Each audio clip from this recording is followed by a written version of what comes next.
பாருங்க ஒவ்வொரு கடையிலேயும் எழுதியிருக்காங்க பாருங்க போட் விலைகள் மேலே வச்சிருக்காங்க வெளியே ஒட்டி ஒட்டி பாருங்க.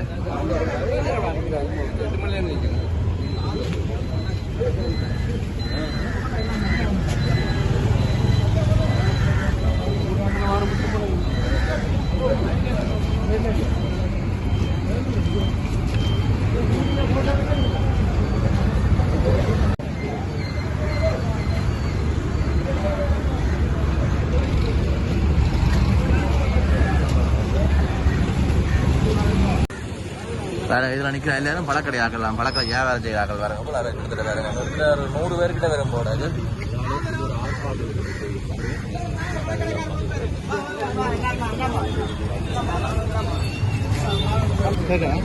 ஆனா இப்ப இருக்கிற அனூர் அரசாங்கம் இருக்குதாங்க. இப்ப இருக்கிற அனூர் அரசாங்கம் ஒரு நல்ல ஒரு அரசாங்கம் தான் எல்லாருடைய பார்வையிலும். இப்ப நடக்கிற விஷயத்தை வச்சு நீங்க என்ன நினைக்கிறீங்க? இல்ல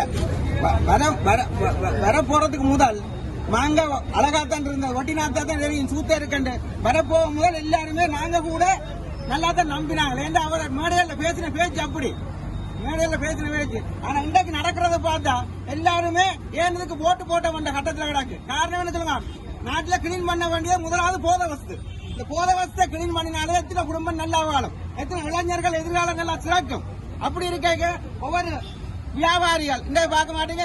நியூ மார்க்கெட்டுக்கு போய் முழு கடையை உள்ளு கடைண்டா அவங்களுக்கு நம்பி இந்த வழியில சுர போட்டாதான் அவங்களுக்கு வியாபாரம். உள்ளு கடைச்சா கடையை ஃபுல்லாயிடும். 6 சனம் உள்ளுக்கு போய் வியாபாரம் செய்யறது அந்த மாதிரி ஒரு கட்டத்துல போகுது. எல்லாம் போட்டு எல்லாருமே இப்ப யோசிக்கணும் ஏமாற்றப்பட்ட. அப்ப இனி வர்ற உள்ளூராட்சி தேர்தலுக்கு தானே அது உங்களோட பார்வையில என்ன கட்டம் ஒரு அரசாங்கத்துக்கு ஆதரவாக இருக்காது. ஏமாற்றப்பட்ட நாங்கள் மீண்டும் அதே பாதைக்கு போக நினைக்க மாட்டோம்னா நாங்க நினைக்கிறோம். ஒரு கேள்வி இல்லையா?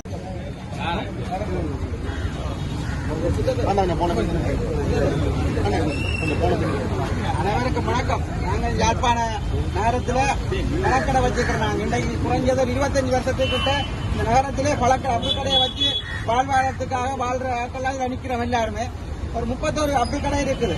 31 அப்பல் கடையிலையும் குறைஞ்ச ஒரு 100 இளைஞர்களுக்கிட்ட இதை நம்பி வாழ்வாரத்து இந்த கடையை நம்பி வாழ்வாரத்து இருக்கிறோம். என்னென்னு சொன்னா கிளீன் ஸ்ரீலங்கான்னு சொல்லி போன திங்கட்கிழமை கௌரவ ஆணையாளர் எல்லாரும் வந்துச்சுன்னா முன்னால ஒதுக்கி தர சொல்லி நாங்க முந்தின நாளே ஒதுக்கிட்டோம். இந்த வாரக்கிழமை ஒரு கிழமைக்கு 3 நாள் வெட்ட சொல்லிக்கிறோம். ஒரு கிழமைக்கு நான் வெட்டிடுவோம். வார ஞாயிற்றுக்கிழமை வெட்டிடுவேன். கிழமை நாளில் வெட்டாது மக்கள் இந்த போக்குவரத்து கிடைஞ்சால் அவன் ஞாயிற்றுக்கிழமை வெட்டுவ கொண்டு இருந்தேன். நேற்று வந்துச்சுன்னா பயஞ்சினோட காரணம் என்னன்னு கேட்டா 6 அடி கடையெல்லாம் இருக்காம ஒவ்வொரு அடி குறைக்க போயிடுமா, அகலத்தை குறைக்க போயிடுமா. அகலத்தை குறைச்சி 5 அடி 5 அடியில என்ன நாங்க வியாபாரம் செய்யறது.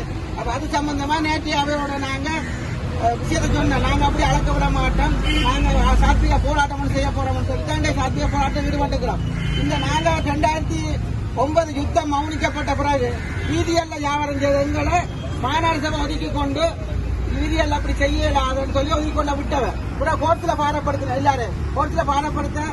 அப்ப இருந்த கௌரவ நீதிமன்ற நீதிவான் அவர்கள் இந்த இளைஞர்கள் வாழ்வாரத்தை கற்றுக்கொண்டு இவர்களுக்கு உரிய இடத்தை தெரிவு செய்து இடத்தை கொடுங்கன்னு சொல்லி சொன்னது. அப்ப மாநகரில் இருந்தது கௌரவ யோகேஸ்வரி பத்மராஜ் அம்மா. அவ வந்து பார்வையிட்டு அப்ப அந்த நேரம் அமைச்சர் டாக்டர் வந்தாங்க இருந்தா எல்லாரும் பார்வையிட்டு நாங்க இருக்கிற இந்த பழக்கடை இருக்கிற ஏரியா சிடிபிக்குரிய ஏரியா சிடிபி சேர்மனோட கொழும்புல கலைச்சு எல்லாருமே வந்து அளந்துதான் அவைக்குள்ள ஒப்பந்தம் முனிசிபாலிட்டிக்கும் சிடிபிக்குள்ள ஒப்பந்தம் செய்துதான் இந்த பழக்கடை எங்களை தந்தவன். எங்களை தரைக்கு ஒரு கடைக்கு 3000 வாடகை எடுத்தவன். இன்றைக்கு 7000 அடிக்கிறோம். இந்த மாதம் சொல்லிட்டு போயிருக்கோம் வார மாதம் 300 ரூபா கூடுமாண்டு. 300 ரூபாய் இல்ல 3000 மண்டாலும் நாங்க கூட்டி கொடுப்போம். ஏன்னா நாங்க கொடுக்குற வரி எங்க நகரத்துக்கு தான் திருப்பி அபிவிருத்தியா வரப்போகுது. அதுல எங்களுக்கு மாற்றி கருத்து ஒன்றும் இல்ல. இப்ப எங்களுக்கு இதுல நாங்க செய்யறதுக்கு முக்கிய காரணம் 6 அடி அகலமா இருக்கிற எங்களை கடைகள் 31 கடையும் 200 அடிக்குள்ளதான் கொள்வனவுல இருக்குது. இன்றைக்கு 5 அடியாக்க நிக்கிறோம். ஒவ்வொரு அடி குறைச்சு 31 கடைக்கு 31 ஒரு அடியை குறைச்சு இந்த மாநகர சபை இந்த 31 அடியையும் 6க்கு கொடுக்க போயிடும். புதுசா ஏதாவது கடைகள் வரப்போதா என்ற காரணத்தோட இந்த 5 அடி எங்களுக்கு 6 அடி கடைகள் வியாபாரம் செய்யறது காணாது. காரணம் என்னன்னா வீதியல்ல இப்ப 20 அடி 15 அடி என்று சொல்லி புது பல கடைகள் உருவாயிட்டு யாழ் மாநகர ஏரியாக்குள்ள எங்களுக்கு இந்த கடையை தரைக்குள்ளேயே மாநகர சொல்லப்பட்டது உங்களோட டவுன் கடையில இருந்து 1 கிலோமீட்டருக்குள்ள எந்த விதமான பழக்கடையும் தெருவில் நீ போடையிலான்ற ஒரு சட்டத்தை கொண்டு தான் எங்களுக்கு கடை இருந்தவன். இன்றைக்கு ஒவ்வொரு ஏரியால ஒரு சந்தையிலையும் பழக்கடையில் வந்ததால எல்லா யார் நகரத்தை ஒருங்கிணைக்கிற முழு சந்தையிலையும் பழக்கடை வந்ததால டவுனுக்குள்ள பழக்கடையை நாடி வர்ற மக்கள் குறைஞ்சிட்டு வாழ்வாரம் உள்ளதே பாதிக்கப்பட்டிருக்குது. இந்த கொரோனால கூட எத்தனையோ வருஷ கணக்கா இங்க வாழ்வாரம் இல்லாத எல்லாம் பூட்டி போட்டு கடை இருந்தவன். அன்று பூட்டி இருந்தா கூட நாங்க மாநகரசபைக்குரிய வாடகை என்ன விதப்பட்டும் கட்டித்தான் வந்தாங்க. இதுவரைக்கும் மாநகரசபைக்கு ஒரு நாள் பார்த்து வாடகை கட்டா, ஒரு மாசம் பார்த்து வாடகை கட்டையில அரியஸ் இருக்குன்னு சொல்லி யாருமே மாநகரசபையில சொல்ல இயலாது. இது எங்கட பழக்கடையை கிளீன் பண்ண வரையினோம், கிளீன் செய்யலாங்கன்னு சொல்லி பழக்கடையை சுருக்க வரையினோம். இந்த மாநகரசபை இந்த இலங்கை போக்குவரத்து சபையில இருந்து வர்ற மழை காலம் 1 மணித்தியாலும் தண்ணி பெஞ்சா போக்குவரத்துல இருந்து வர்ற தண்ணி இந்த வடிகால் அடி உயரத்துல இருக்கு. அங்க போக்குவரத்து சபையில இருந்து வர்ற கால் ஒரு 3 அடி பதிவுல இருக்குது. இந்த ரோட்டு அரடியில இருக்குது. வர்ற தண்ணி முழுக்க அதுலயே நிக்கும். 2 ஓட்டு அங்க ஃபுல்லாயினோடி தான் இங்க தண்ணி மேவிப்பாயும். இது எத்தனையோ முறை மாநகரசபையில இருந்து எல்லாருக்கும் சொல்லி போட்டோம். வந்து பாப்பினோம், அப்படியே போயிடும். ஒரு 2 மணித்தியாலும் காணும் ஓக்கொண்ட கொண்டு இதை உடைச்சி போட்டு போக்க வச்சுட்டு மண்ணை மேலால போட்டு விட. அதை விட நகரத்துல மதிய நேரத்துல வந்து 9 மணில இருந்து 12 மணி மட்டும் வந்து மலசல கூடம் இதால அள்ளிக்கணும்.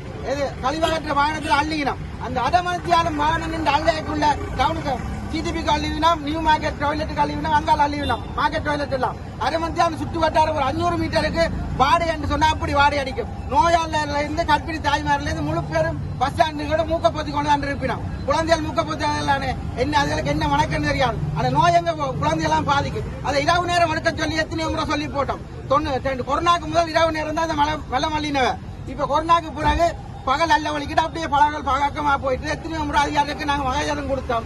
ஒண்ணு நடக்கிற மாதிரி இல்ல. இந்த வடிகாலுக்கு மேல இருக்கிற கேனுகளை பாருங்க, போய் வடிகால் கேன் ஒரு பிளாட் போட்டுக்கணும். 1-2 பிளாட் இல்ல உடஞ்சும் கிடக்குது. அந்த பிளாட்டுகள் கூட மாநகரசபையால இயலாது. ஆனா சும்மா இருக்க வியாபாரிகளை வந்து நசுக்கிறோம். அந்த பிளாட்ல சொன்ன 3 நாளை முதல் ஒரு கஞ்சதி ஆள் வெள்ளப்பிடம்போட போய் அவற்ற நேர்பெண்ண பிளாட் இருந்தா தொங்கல் மட்டும் பிளாட்டுக்கு வந்து அப்படியே நடந்து போனது தவறி அந்த கேனுக்கு விழுந்தோம். நாங்க இப்ப தூக்கி விட்டுனாங்க. அப்படி எவ்வளவு சம்பவம் கிளீன் பண்ண வேண்டிய சேவைகள் எவ்வளவு இருக்கு. எங்கட வாழ்வாரத்தை வந்து ஒரு அடி கிளீன் பண்ண முனிசிபல் நினைக்குது. அப்படி முனிசிபல் மேற்கொண்டு வருமா இருந்தால் முந்தின நாள் கூட உங்களுக்கு தெரியும் பட்டம் அளித்தோர் பட்டதாரி வேலை இல்லை என்று சூசைட் பண்ணினார். முனிசிபல் எங்களை சுருக்க நினைக்க வேண்டாம். இவ்வளவு பேரும் போய் பண்ண கடல்ல குதிக்கிறாங்கிற நாம இருக்கும். மாநகர சபை வந்து நாங்க உள்ள கடை வச்சிருக்கோம். கடை வாடகை கடை முழுப்பாடு மாதம் இப்ப 4,000 அந்த வாடகை இப்ப 8,000 ரூபாய், இப்ப 12,500 ரூபாய். அதோட அரசாங்கத்துல 18 வேறையாகி 25,000 ரூபாய் கவர்மெண்ட்டுக்கு இந்த பில்டிங்கு நாங்க காசு கட்டுறோம். 10க்கு 10 கடை, 10க்கு 10 கடையில பொருளை உள்ள வச்சு நாங்க வியாபாரம் செய்யறோம். என்னன்னு சார், ஒரு பொருளை நாங்கள் காட்சிப்படுத்தினாதான் மக்கள் அதை பார்த்து வேண்டுவாங்க. அனுரா வந்து சொன்னது இலங்கை ஒரு கிளீனாக்க சொல்லி ஒழிய, ஆனா இல்ல இங்க ஜாப்பான மாநகர சபை வந்து அதை வந்து 10 ஆக்கி அதை வந்து இதான் சாட்டுன்னு சொல்லி எல்லாத்தையும் புடுங்குறாங்க. நாங்க என்னென்னு வியாபாரம் செய்யுது. இப்ப இந்த நாட்டுல மேல பயாருக்கு உள்ள வந்து பாருங்க, சனமே வருது இல்ல. நடமாடுற இடத்துல சாமான் வச்சிருக்கேன்னு சொல்றீங்க, பஸ் ஓடுது, அதுக்குள்ள ஆட்களே நடமாட்டம் இல்லாம இருக்கு. நாங்கள் கடை வாடகை மாநகர சபை கட்டுறதா, கடை ஓனரு கட்டுறதா, கரண்ட் பில் கட்டுறதா, வேலை செய்யறாங்களுக்கு சம்பளம் கட்டுறதா. இப்போ ஒரு நாள் சராசரி ஒரு நாள் சாப்பாட்டுக்கே 3,000-3,500 ரூபாய் தேவைப்படுது. நாங்கள் இந்த மாநகர சபைக்கு குரல் கொடுத்தால் அவங்க என்ன நாளைக்கு எங்களுக்கு எதிராக சட்டம் எடுப்பாங்க. அந்த பயத்துல ஒருத்தரும் கதைக்கிறதும் இல்லை, ஒன்று செய்யறதும் இல்லையா. நேற்று வந்து சொல்லிச்சுன்னா கடை வாசல் 10க்கு 10 கடை வாசலுக்கு 2 அடி முந்தி தந்தவ, இப்ப அது கூட இல்லையா. இல்ல கடையண்டா முந்தி 2 அடி தந்தவ, இப்ப அந்த 2 அடிக்கு முள்ளே மேய்க்க கூடாண்டா. நாங்கள் அலுமாரியை கொண்டு கடைக்குள்ள வச்சா கடை பூட்டின மாதிரிதான். இந்த கிளீனு சொல்லி எங்களுக்கு வர்த்தகர கிளீனாக்கினா இந்த மாநகர சபை அதுக்கு தக்க நடவடிக்கை எடுக்கணும். ஏண்டா வியாபாரம் இல்லையண்ணா, கடையில வியாபாரம் துப்புரவா இல்ல, சனமும் பெறத்து இல்ல, வெளியால ஒரு என்னவோ நடக்குது. ஆனா நாங்கள் பயாருக்குள்ள உள்ள இருக்கு. நாங்கள் வியாபாரம் செய்யறோம்னா சாமான விலை அடிமட்டமான விலைக்கு கொடுக்குறோம். முடிகிற விலைக்கு கூடி நாங்கள் சில சாமான்கள் கொடுக்க வேண்டியிருக்கு. ஏண்டா போனா வராது, வியாபாரம் ஒன்று நடந்தா ஆட்கள் வந்திக்கணும் சொன்னா போனா வராது. அப்ப எங்களுக்கு காசு பணம் தேவை, பேங்களுக்கு போட வேண்டி இருக்கு. அப்ப அதுதான் நிலைமை. இந்த மாநகர சபை வந்து இந்த செயற்பாடுல கொஞ்சம் குறைக்க வேணும், மற்றருக்கு ஒத்துழைக்கணும். என்ன பக்தருக்கு என்ன அள்ளி குமியுதா கோடிக்கணக்கிலமா 1 லட்சம் 2 லட்சம் ரூபாய் செய்யறோம் ஒரு நாளைக்கு 10,000 கூடி நடக்க இல்லாம இருக்கு. அப்ப இதுக்கு ஒரு தக்க நடவடிக்கை எடுக்கணும் கேட்டுக்கணும்.